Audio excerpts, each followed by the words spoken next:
امریکہ نے بنگلادیش کے لیے ویزا پالیسی جمہوری اقدار سے جوڑ دی۔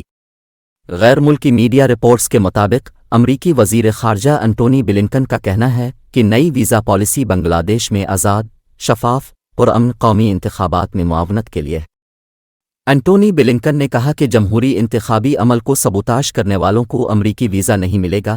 پالیسی کا اطلاق حکام، سیکیورٹی فورسز، عدلیہ، سیاسی رہنماؤں پر ہوگا۔ ان کا کہنا تھا کہ جمہوری اقدار کو سبوتاژ کرنے والے عوامل میں الیکشن میں دھاندلی، ووٹرز کو دھمکانا، لوگوں کو جمع ہونے سے روکنے کے لیے تشدد کا استعمال شامل ہے۔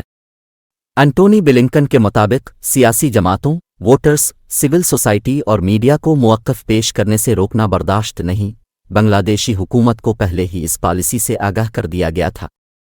واضح رہے کہ بنگلہ دیش میں جنوری میں عام انتخابات کا انعقاد متوقع ہے۔ اپوزیشن جماعتوں کی جانب سے وزیر اعظم شیخ حسینہ کے خلاف ریلیاں نکالی جا رہی ہیں۔